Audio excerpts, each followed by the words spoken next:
Good morning. Bom dia, Good afternoon, boa tarde, colleagues. colegas.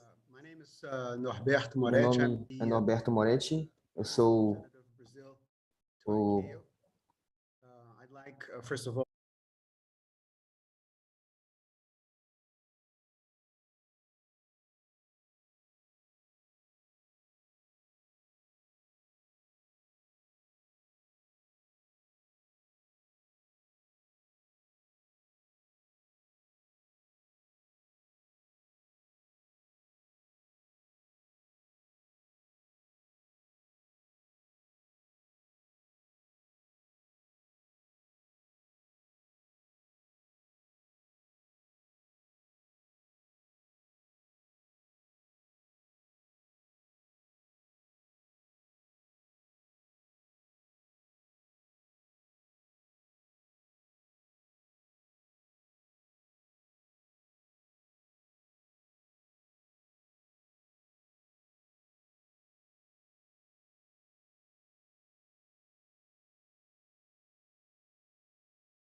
as I said, it's quite timely that ANEA hold this organization, this event. And I would also like to commend ANEA for choosing the subject of this panel, because of course, innovation has been one of the key drivers of this process in Brazil.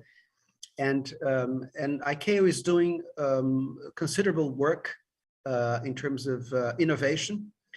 We have here 3 members of the small group on innovation.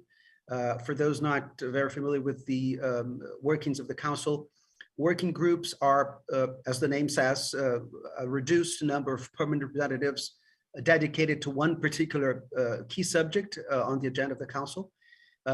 So our guests today and panelists are all members of this small group. The group is led by Dr. Shefali Juneja, who has been very kind in accepting the invitation, but also Ms. Poe and Mr. Aguado have all been very active participants in this group. And they will have the chance to share with us the good work that is being undertaken. And I think even more importantly, the work that is being prepared to be undertaken in the near future. So without taking much more of your time, let me just introduce our panelists. I would need a whole panel to present their CVs because they have worked a lot in many issues, but doing some injustice to their CVs, I will highlight the following. Dr. Juneja, as I said, she is the chair of the Small Group on Innovation, but she's also, of course, the permanent representative of India on the ICAO Council. Dr. Juneja was joint secretary in the Ministry of Civil Aviation. She's been the chief bilateral air services negotiator for India for 6 years. And you all know how difficult it can be to negotiate air services agreements sometimes. So she excelled in there as well. She was a member of the board of directors in Air India, and she holds an MBA on aviation management and certificate course from McGill University here in aviation law here in Montreal. You see, Victor, in Montreal. And as I said, she's the chair of the Small Group on Innovation. Ms. Poe is the permanent representative of Singapore on the ICAO Council, and she has over 30 years of experience in many fields in aviation, and also a lot in airports, all sorts of aspects of airports, airport investments, airport business planning and implementation, airport capacity, airport management, airport marketing and mission. So really an expert on airports and several other relevant issues.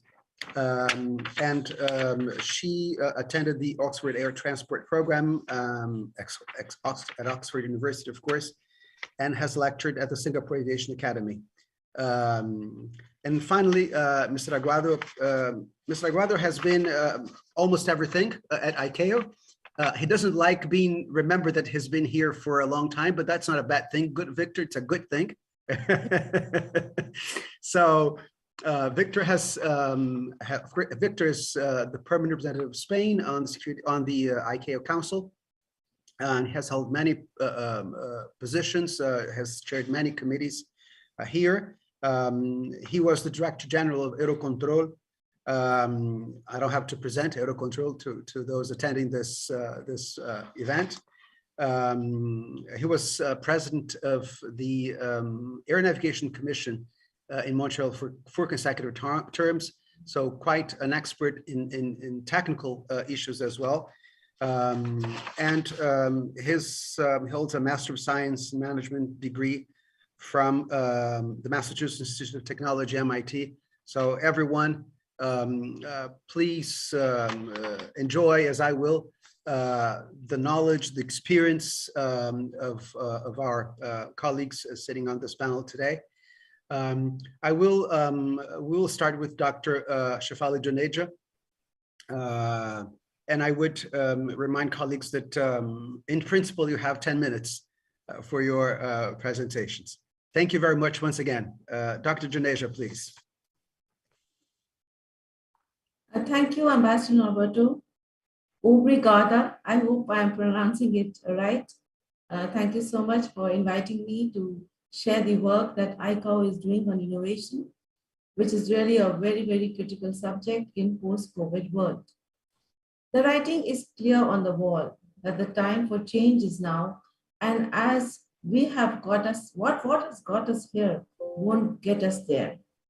We are currently seeing a new era in aviation as the speed of change and rate of innovations will be faster in the coming years.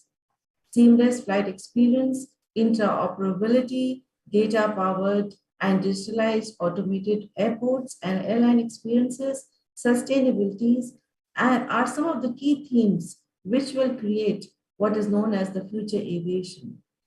Design and type of flight vehicles, whether it is the UAS or the RPAS, powered differently vehicles, the electric propulsion or hybrid mobility, operated differently vehicles like eVTOL, ultra long haul, supersonic vehicles, vertical air mobility, and commercial space transport would vastly transform the concept of air travel as we know today. The underpinning for our generation is to ensure safe skies with a robust, agile, and performance-based regulatory framework.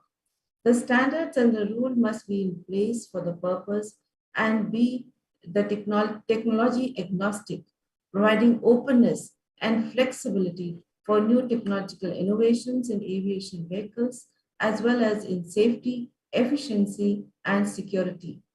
The regulatory framework has to acknowledge the new and evolving approaches for mitigating the challenges, the new challenges, I would say, which will be cybersecurity, privacy, and public opinion.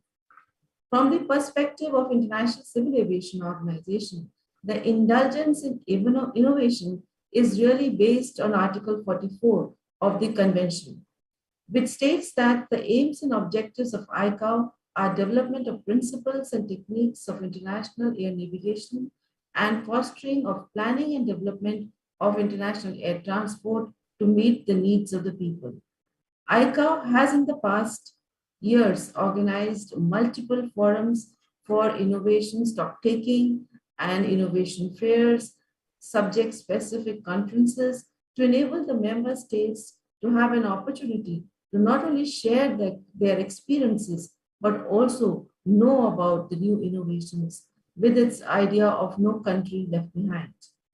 ICAO recognizes the nature and the pace of innovations require regulators in national, regional, and global level to avail themselves of the new methodologies for timely evaluation of technological development. In the last ICAO assembly, which took place in 2019, there was an assembly resolution on innovation, A4027, which urged the member states to share with ICAO the experiences of innovation and also directed the ICAO Council to evolve processes of organization to keep pace with the innovation.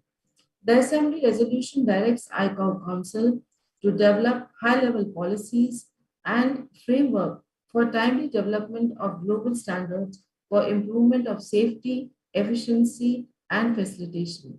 It also directs the Council for establishing a high-level body with the industry to provide strategic advice on innovation. The ICAO Council organized the first inclusive dialogue with industry, which took place in June of this year, in which the CEOs of top industry verticals attended. In future, many such ICFs are planned, which will be touching on important innovations which will be hitting the air transport sector. Another such example of inclusive dialogue is what is called the Council's Aviation Recovery Task Force, which has done commendable work in restarting of aviation all over the world. Both my colleagues here, Eileen and Victor, have played a key role in CART, and I'm sure you will learn more about it during their intercourse with you. In this background, ICAO decided to set up a task force, a group on innovation, with the involvement of the air navigation commissioners, industry representatives, as well as the senior management of ICAO. This small group has been working on trying to understand how innovation can be brought in ICAO. Innovation, as a word would say, is like a vast ocean. It means differently to different people. The first important work of this group was to understand the relevance of innovation for ICAO, to understand how innovation will not only enhance the working, but also there would be certain disrupting innovations for which they will need to create firewalls. This small group has decided to identify 6 important building blocks for its work ahead. The first is understanding the priorities for innovations relevant to the civil aviation organization and to the aviation ecosystem. The second building block is to understand what ICAO needs to do, what it has already done so far in involving the industry and in trying to bring into its own circumference different innovations that are taking place. In spite of that, it still needs to do much more. So there is clearly a need for a gap analysis to understand what has to be the priority for ICAO's strategic objectives in the short, medium, and long term. The third important building block is to identify the innovators, to develop an interface with the innovators, to open ICAO for stakeholders who are not only from the aviation background, but innovators who are outside the innovation to the aviation background, the old as well as the new. This will enable an opportunity to provide them awareness of the working of ICAO. It will also help us in understand for ICAO to understand how there is need to understand what is the new innovations that are likely to change the world of aviation. There is importance to develop this interface with the innovators at ICAO level, as well as at the level of the states. Each of the member states need to have such a mechanism for interacting with the innovators. The fourth important building block of this group is to develop a comprehensive roadmap or a framework for collaboration with industry. There is need for identification through a screening process as to which are the mature technologies or mature innovations that are likely to change the course of aviation in the future, and to set the time frame for their entry into service. Of course, this would be a live document, a live roadmap, which need to be adjusted with the changing times. How ICAO needs to play a pioneering role in bringing forward such innovations which are critical for air transport in future will be possible through this roadmap. The fifth important building block that the group has identified is to study how to improve ICAO's standard making procedure, to explore the implementation of the standards and diplomatic practices through innovative approaches such as the risk-based trials as well as the procedure of direct submissions to ICAO. Last but not the least, the group has an understanding that innovation needs to have an innovative culture, an innovation team. There is need for an organizational transformation at the ICAO so as to have focal points, innovation focal points, who will act as incubators for encouraging the innovation in its working processes. There is need to change the human resource policies. There is need to change the way we recruit the talent, to have talent which will foster innovative thinking as well as processes. There's need to have a business plan which will have the right resources and the right finances to encourage innovation throughout ICAO. This group intends to work continuously till it is able to develop a framework for a vision, a policy framework on innovation, and in the future, it will continue to interact not only with the industry outside ICAO, but also within ICAO with the senior management. Thank you very much. Thank you very much, Shefali. Right on the mark. Congratulations for being very strict to the 10-minute slot. Thank you very much for that. I will now turn to